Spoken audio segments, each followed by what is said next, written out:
La agricultura nació obviamente al mismo tiempo que el hombre dejó de ser errante, es decir, de moverse de un lugar a otro, con la finalidad de que las únicas actividades que en su momento hacía era la caza, la recolección, la pesca. Sin embargo, cuando se estableció y empezó, disculpen la palabra, empezó a formar las poblaciones, empezó a formar las ciudades, la agricultura tuvo que nacer aledañamente porque obviamente a él, al ya no desplazarse, ya no iba en busca en este caso de las plantas, ¿no? Sino que la necesidad, Mateo nos dice, la agricultura es todo, es un conjunto de actividades económicas y técnicas relacionadas con el tratamiento del suelo y técnica del cultivo. Y después John Muriel nos dice, la agricultura es nuestro sustento de la vida. Saludos de Incahuasi, Cusco, Perú. Saludos también por ahí, Cusco. Un excelente lugar. Tengo la buena noción de conocer ese lugar maravilloso del país. Brenda Palomino es una actividad que se dedica al cultivo de la tierra con el fin correcto, el manejo de la tierra del hombre, agri-campo, eso es bueno, el tema de la etimología, agri-campo, cultura, cultivo, la primera actividad de la humanidad. Por favor, a través del chat, los señores de Social Stratum están indicando el link para poder optar con respecto a la preventa, que está solo disponible hasta el día de hoy, hasta las 10 de la noche, por favor. Entonces, cuando el hombre se estableció en un tema de sedentarismo, obviamente, al ya no estar errante o moviéndose de un lugar a otro, tenía que poder cultivar sus alimentos. Entonces empezó la domesticación de varias especies vegetales. Entonces, en esta esencia se empezó a desarrollar la agricultura desde su punto de vista más conservacionista, ¿no? Y el país, por ende, tiene una historia agrícola que le permite sustentar muchas de las actividades que hoy día tenemos con la finalidad de poder ser sustentable. Con el paso del tiempo, lo que se buscó fue que en el comercio, en el descubrimiento de las tierras, todos estos cultivos fueran difundiéndose a nivel de todo el planeta, ¿no? Y obviamente vayan mejorando las distintas técnicas del cultivo. Sin embargo, durante el desarrollo del desarrollo de lo que es de la civilización, la demanda de los alimentos fue incrementándose, ¿no? Hasta tal punto de querer una rápida respuesta. Estábamos totalmente desesperados porque queríamos mayor producción, porque teníamos una población mundial creciente. Entonces surgieron los fertilizantes sintéticos. Los fertilizantes sintéticos surgieron con la finalidad de aumentar la producción y la productividad. Sin embargo, aparecieron con oídos cerrados y sin poder ver el daño que causaban con respecto a la sostenibilidad de lo que es el suelo, ¿no? Y la planta. En ese mismo momento, el Perú pudo aportar en mucha mejor medida con algunos fertilizantes naturales, como el caso del guano de las islas, que nos permitió a su vez, con todos esos ingresos, poder desarrollar la mayoría de ferrocarriles que el país tiene.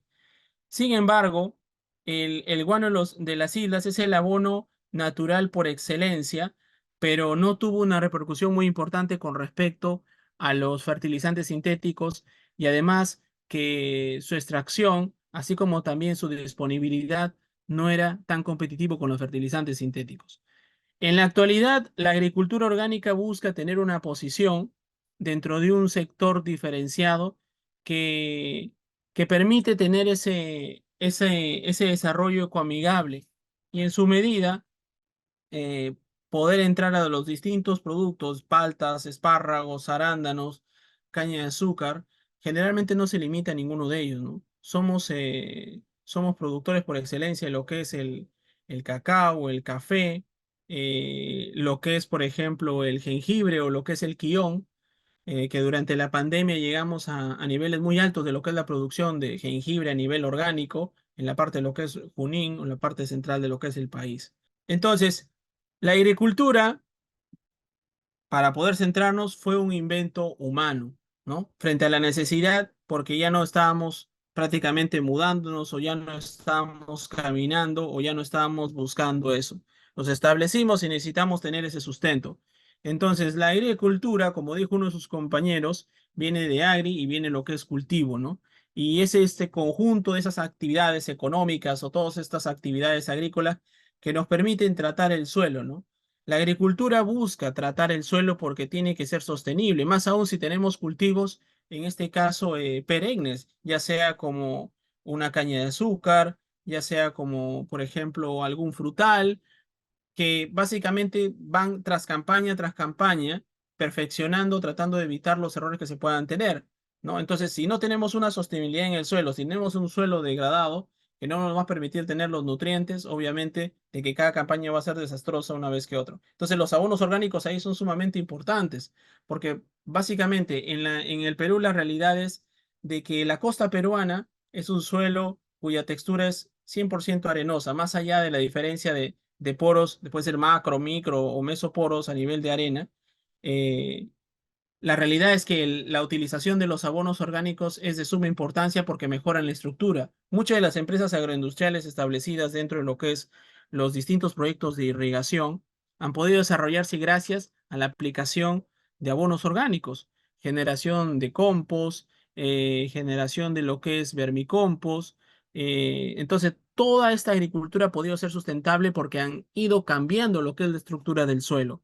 Bajo ese beneficio lo han hecho y frente a una dosificación que parte en base al porcentaje de materia orgánica del suelo, que es demasiado pobre, y llegar a un nivel de porcentaje de materia orgánica en donde te permite dar esa sostenibilidad, en donde las plantas, sus raíces puedan establecerse durante todo ese ciclo productivo y obviamente en cada ciclo productivo hacer una aplicación. Entonces, de esa manera se vuelve sustentable la agricultura, al menos en la costa de nuestro país. Es un conjunto de prácticas que altera el equilibrio natural de los ecosistemas. Obviamente, si es un tipo de agricultura convencional, obviamente con la mala utilización de estas sustancias tóxicas que estamos hablando, ¿no?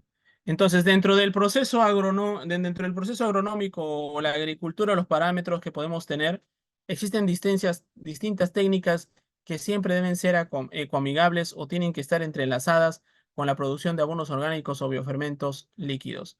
Porque si bien es cierto, solo nos vamos a centrar en ellas desde el punto de vista de nutrición y de fertilidad, es importante también, por ejemplo, lo que es el establecimiento de los semilleros, ¿no? Partiendo con estos abonos orgánicos, partiendo como estos sustratos mucho más retentivos, porque cuando nosotros establecemos un semillero, lo que buscamos es acelerar el desarrollo de esa plántula con la finalidad de que sea más resistente a las plagas y obviamente que en campo definitivo el ciclo productivo tienda a acortarse, ya sea por un tema de escasez de lo que es agua o por otras variables. El tema de la preparación del terreno, ¿no? Las labranzas muy profundas, aquellas que tienden a destruir o mejor dicho a roturar todo el perfil del suelo, en cierta manera ocasionan lo que es la destrucción de lo que es la textura y la estructura. Existen tecnologías, o mejor dicho, prácticas que permiten la conservación del suelo sin degradar mucho lo que es la estructura del suelo, ¿no? Un suelo con mala estructura evita, obviamente, de que la distribución de la humedad y por ende de los nutrientes no sea aprovechado por la planta y las plantas se ven limitadas, se ven enanas. Por otro lado, la siembra, la elección de una variedad acorde al clima, acorde a las características físicas y químicas del suelo, acorde a lo que es también el tema del agua, va a permitir una mayor sostenibilidad. La fertilización, que es básicamente lo que estamos por el día de hoy situados, tiene que ver con el tema de la producción de abonos orgánicos y biofermentos líquidos, el control sanitario a través de productos de origen natural, siempre y cuando obviamente que hagamos la detección de las plagas antes del umbral de daño económico, ¿no? Porque para eso tenemos que tener un manejo integrado de plagas, tener un tema de evaluaciones en donde no se nos desfase de ese nivel, porque lamentablemente el mejor control es el que se hace preventivo, no el que se hace cuando ya la plaga prácticamente se nos ha escapado de las manos. Y al final de todo esto, lo que vamos a tener son las cosechas que básicamente lo que buscamos es que sean saludables, ¿no? Que no sean agentes de repercusiones de enfermedades que luego son ocasionadas por las utilizaciones de estos plaguicidas o fertilizantes sintéticos. Entonces, ¿cuáles son los factores que influyen en lo que viene a ser la agricultura, ¿no? Para que nosotros podamos producir alimentos de buena calidad, existen diversos factores que van a influir en esto, ¿no? Y el factor que no podemos tener, lamentablemente, bajo condiciones que no sean invernadero, en donde esas condiciones ambientales pueden estar un poco más controladas, es el tema de lo que es el clima, ¿no? Y cuando nosotros hablamos del tema del clima, básicamente es aquella condición a través de la cual nosotros tenemos que adaptarnos, ¿no? Cuando nosotros hablamos del clima, debemos adaptar las variedades o las especies de acuerdo a cada lugar climatológicamente hablando, ya sea en condiciones de luz, en condiciones de humedad relativa, en condiciones de precipitación, etcétera, ¿no? Sin embargo, bajo la realidad de hoy, en donde básicamente por los temas de cambio climático, por el efecto que hemos tenido bajo nuestra responsabilidad en relación al aumentar lo que es el efecto invernadero con gases que han mermado lo que es la atmósfera, permitiendo lo que es el incremento de la radiación y aumentando lo que es la temperatura, em, las plantas tienen esa sensibilidad mucho más pronunciada que nosotros, ¿no? Y si no controlamos el resto de variables como el riego, la fertilización, lo que es el manejo de plagas o cualquier otro indicador, como la preparación de los suelos o la siembra, las plantas se van a ver en la condición de, al estar siendo tratadas de una forma no sostenible con estos plaguicidas, con estos fertilizantes sintéticos, em, van ellas mismas a tener que gastar sus reservas y por ende van a repercutir con el daño en lo que es la producción, la productividad y calidad de cosechas, que es lo que se ve actualmente, ¿no? En ese desfase de ese incremento de temperatura, las plantas buscan la solución en sus propias reservas. Entonces ya no se dedican a acumular los azúcares, a acumular los carbohidratos en los órganos de sumidero, o sea, en los tallos, en las raíces, en los rizomas, en las bayas. Se dedican a gastarlos para poder contrarrestar ese efecto climático. Entonces, ahí tenemos un doble efecto de lo que es el clima hoy en día. Por otro lado, lo que es el relieve, ¿no? El relieve es importante porque nos va a permitir determinar el nivel de preparación que tenga el suelo, ¿no? Obviamente que si es que es riego tecnificado, va a haber una mejor predisposición de lo que es la humedad del campo, tratando de evitar esa de su uniformidad por el tema de lo que es el relieve, ¿no? El suelo, cada vez más existen menos suelos disponibles para lo que es la agricultura por el manejo intensivo de estos productos, de productos sintéticos, ¿no? Sin embargo, la utilización de estos abonos orgánicos lo que permite es que el suelo sea más sustentable, que tenga mucha mejor calidad de vida, que obviamente mejoramos la estructura del suelo, mejoramos los perfiles del suelo y evitamos todas esas condiciones en las cuales depreciemos al suelo y digamos, no, este suelo ya no está en estas condiciones, vamos a otro lugar a producir y vamos acumulando aquellos suelos que ya básicamente no tienen solución. El agua.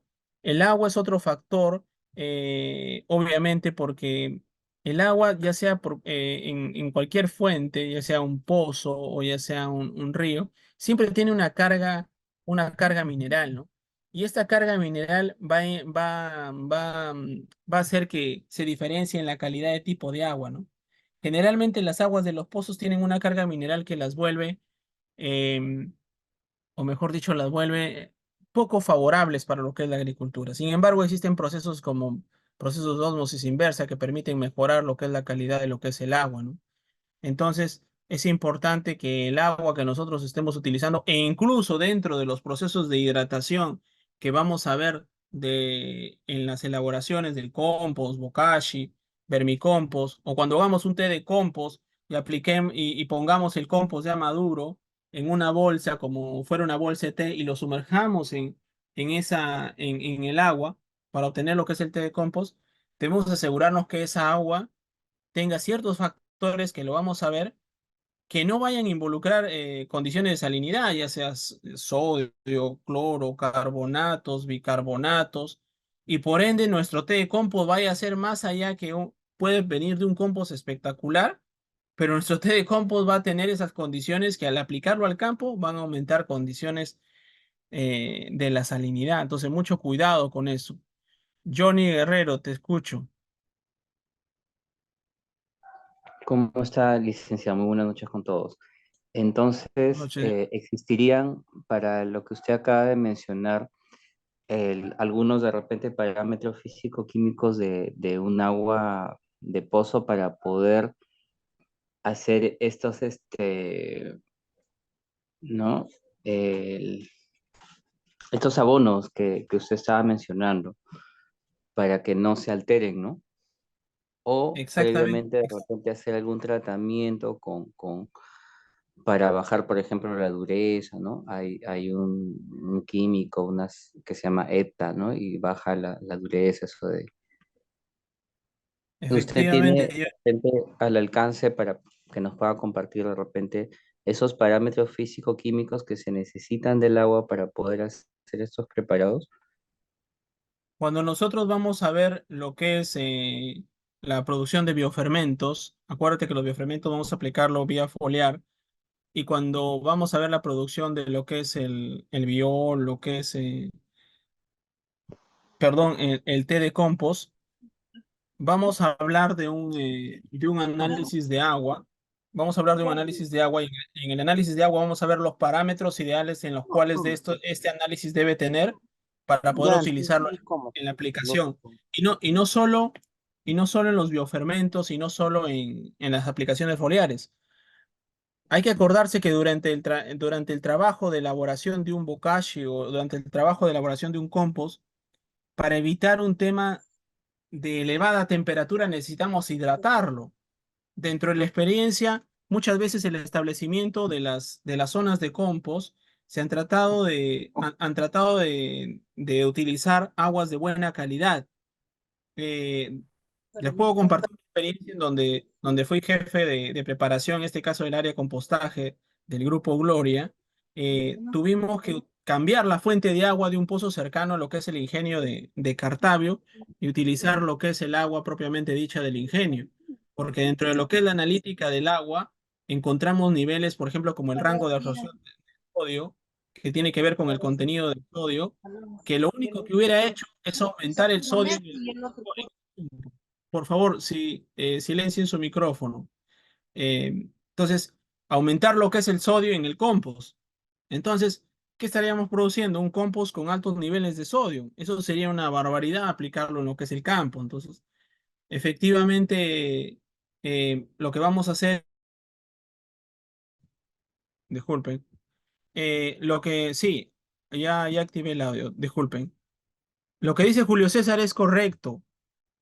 Por ejemplo, en el caso de la nutrición o lo que es el fertirriego, cuando nosotros queremos trabajar con un pH ideal e incluso en las aplicaciones fitosanitarias, se pone el pH o se acidifica a un nivel, ya sea en el cual tiene una mayor disponibilidad de lo que son los nutrientes. En este caso, si nosotros tenemos aguas con bastante presencia de carbonatos, bicarbonatos, vamos a tener que utilizar ya sea desalinizadores o podemos utilizar correctores de pH con la finalidad de poder tener ese pH ideal, ¿no?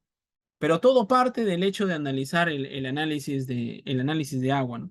Cuando ustedes quieran preparar cualquier abono orgánico, tienen que tener claro cuál es la materia con la cual ustedes la materia prima con la cual ustedes van a partir.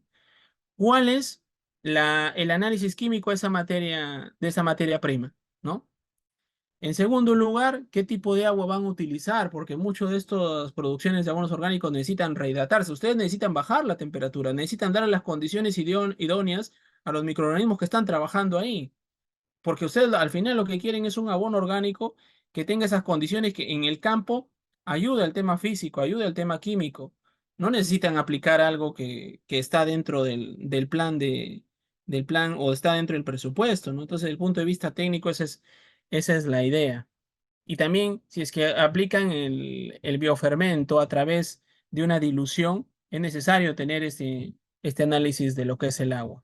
Por otro lado, tenemos lo que es el otro parámetro que es la agricultura y lo que es el volumen de la población, que estamos indicando que cada vez necesita mejores rendimientos, mejor productividad. Entonces tenemos esa presión, obviamente, de que a medida que la población vaya aumentando, la superficie de producción, en este caso de los cultivos, ya no va a sustentar. Un ejemplo de esto es lo siguiente. Eh, sabemos que tenemos un nivel muy alto de CO2 en la atmósfera, porque el CO2 es uno de los gases que aumentan lo que es el efecto invernadero, bajo este desbalance que tiene, que ha sido ocasionado por nosotros. Entonces nosotros entendemos de que las plantas necesitan CO2 para lo que es la fotosíntesis, para lo que es la producción de azúcares, para lo que es la producción de carbohidratos. Entonces, si nosotros necesitamos reducir lo que es el CO2 y ya no hiciéramos más emisiones y obviamente eh, ya no, ya no iremos en contra de lo que es, o mejor, ya no seguiríamos apoyando lo que es el efecto invernadero, las plantas nos van a tener que ayudar en ese sentido, ¿no? La lógica va así. Pero lamentablemente hay dos caminos. O podemos utilizar a las plantas para que produzcan más biomasa y obviamente puedan captar ese CO2, pero sin embargo, si utilizamos a las plantas para que produzcan más biomasa, por ejemplo, la caña de azúcar, que es una planta que se le conoce como C4, que tiene esa característica de producir alta cantidad de biomasa, eh, ya no se va a producir azúcar, entonces se produce más lo que es etanol. Entonces vamos a dejar a un sector de la población que no va a tener azúcar. Entonces entramos en ese dilema, ¿qué produzco o no produzco? Y la única solución que tenemos viable es aumentar el área agrícola. Aumentando el área agrícola vamos a satisfacer a lo que es la población con respecto a aquellos que ven el tema de lo que es alimento y aquello que tiene que ver con respecto a lo que es la biomasa o producción de otra cosa que no sea alimento. Entonces ahí ya no creamos ese desbalance y obviamente reducimos lo que es el CO2 del ambiente, pero siempre y cuando no lo incrementemos y en segundo lugar, siempre y cuando utilicemos abonos orgánicos y biofermentos líquidos para ser más sustentable, porque de nada sirve aumentar el área agrícola si seguimos haciendo lo mismo con la agricultura convencional, ¿no? Vamos a ir, mejor dicho, aumentando mejor el área agrícola con la finalidad de volverla más o menos sostenible y cada vez vamos a tener menos área. Las técnicas agrícolas también son importantes dentro de lo que es la producción de lo que es la agricultura, porque tienen que estar relacionadas con un tema de conservación. El destino final de la producción, obviamente porque de entre los distintos tipos de agricultura que vamos a ver, eh, estas pueden ser intensificadas o pueden ser de tipo medio si es que obviamente por temas de presupuesto o por temas de alta tecnología van a permitir tener estas técnicas de conservación. Y por último, el tema de las políticas agrarias, ¿no? Que tiene que ver con mucho de lo que es la realidad en el país, ¿no? Del incremento de ciertos parámetros que obviamente van a ser una restricción y por los costos de producción, por el aumento de lo que es el costo de la mano de obra, por el tema también de que tiene que ver con la oficialización de lo que es la mano de obra y no tercerizarlo para que el personal pueda tener sus beneficios, puede sacar del mapa algunos cultivos que generalmente ya no son rentables o porque o porque básicamente no llegan a ventanas comerciales en las cuales son pagables, ¿no? Entonces, ¿cuáles son los tipos de agricultura que nosotros conocemos? Vamos a ver los distintos tipos de agriculturas que el país tiene y ahí nos centraremos en cuál es la realidad de la agricultura peruana, ¿no? Porque sabiendo cómo es la realidad de la agricultura peruana, centrándonos en aquella que tiene la mayor extensión, va a ser el fuerte impacto de este curso porque a partir de esa vamos a querer llevarla hacia lo que es, en este caso, la agricultura orgánica. Entonces, el primer tipo de agricultura que vemos es según las parcelas, ¿no? En este caso, el predio, o la finca o el fundo. Pueden ser ya sea en campos cerrados, confinados, o los open fields o campos abiertos. En este caso, las grandes empresas agroindustriales, ¿no? Que generalmente lo que se ve más en este tema es el tema de lo que es el monocultivo y desde el punto de vista de sustentabilidad, el hecho de manejar un solo cultivo rotativamente durante varias campañas tiene un efecto negativo dentro de lo que es la ecología y el desarrollo de lo que es eh, la conservación. Por otro lado, de acuerdo de acuerdo a su ubicación, ¿cierto? Los espacios rurales, ¿no? Ya sea concentrado alrededor de los espacios rurales confinados en esas zonas, que generalmente el uso de muchas veces el agua que se utiliza acá, en algunos casos he podido ver que son aguas residuales. Y por otro lado, tenemos los tipos de agriculturas dispersos, ¿no? O alejadas, lo que se da mucho en lo que es la sierra y que generalmente a veces son parcelas dedicadas más para autoconsumo, ¿no? Que más para un tema de mayor explotación. Tenemos ahí una pregunta. Ah, bueno, es el link, por favor, ahí nuevamente tengan en cuenta el link para lo que es la preventa. Por otro lado, de acuerdo a la intensidad de la agricultura, nosotros podemos tener ya sea agricultura extensiva o la agricultura intensiva. La agricultura extensiva es aquella propia de las empresas agroindustriales que mencionaba, ¿no? Grandes superficies en donde básicamente la producción se sustenta con mayor área, porque a veces hay bajas productividades. Entonces el volumen se compensa con mayor área de superficie, ¿no? Y por otro lado, la agricultura intensiva, a esa agricultura con high technology a nivel de invernaderos, ¿no? Que no es una realidad muy común en nuestro país, ¿no? Entonces, donde tiene alta productividad, donde las variables climáticas son controladas, las variables agronómicas como el riego, la nutrición, el tema del control de plagas también es súper controlado y donde tú puedes aumentar lo que es la densidad poblacional, es decir, aumentar mayor cantidad de plantas con la finalidad de incrementar lo que es la productividad. Eso es lo que se está haciendo mucho en el caso de los berries como arándanos, frangüesas, moras, en el tema de lo que es el cultivo a nivel de macetas, ¿no? Que se hace también en grandes superficies, pero ya no en espacios confinados, con la finalidad de controlar el sustrato, ¿no? Y en este efecto, lo que se busca es la aplicación de abonos orgánicos, ¿no?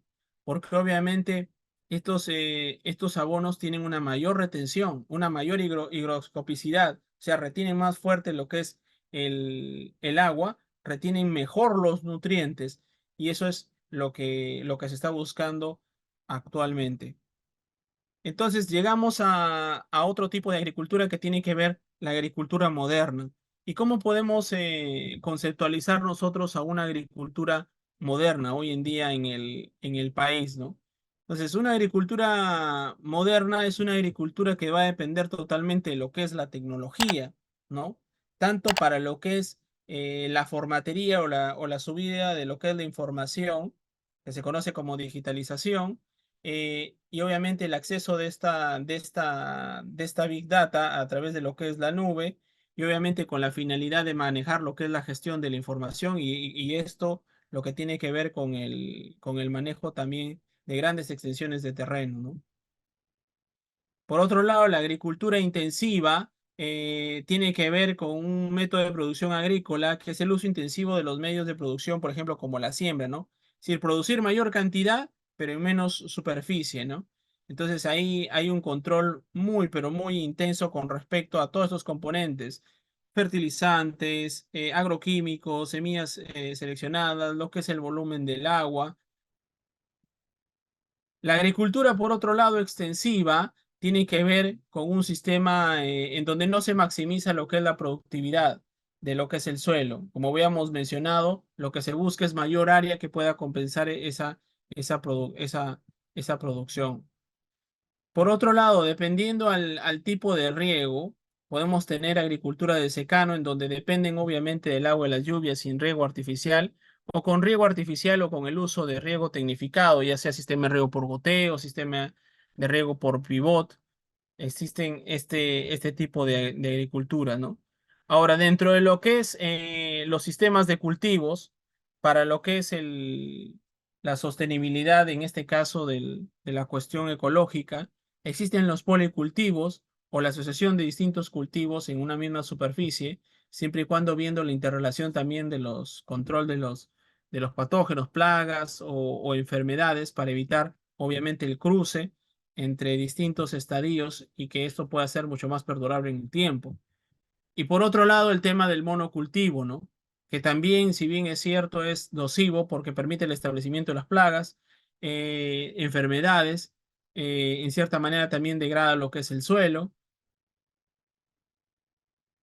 Entonces, los monocultivos tienen un impacto nocivo en el suelo, ¿no?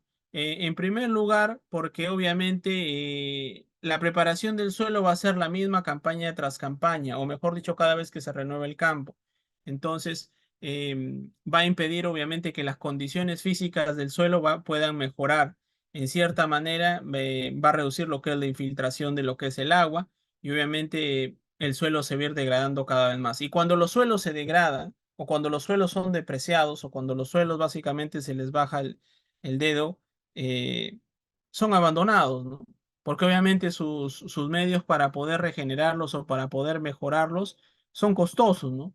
Por ejemplo, los suelos que básicamente son altos en contenidos salinos o sódicos y va más allá de un tema de presupuesto, el hecho de aplicar cal para poder mejorarlos son generalmente abandonados porque los cultivos ya no pueden establecerse ahí y son utilizados ya sea para un tema mobiliario, ¿no?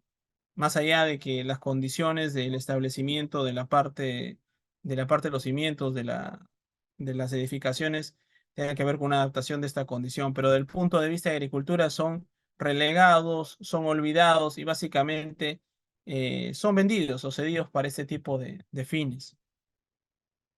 Entonces, en el planeta existe siempre un tipo de estilo de agricultura que tiene que ver con una agricultura primitiva, ¿no? Una agricultura que básicamente no busca o está relacionada con un tema de subsistencia, con un tema de básicamente de autoconsumo, ¿no? Y está plagada con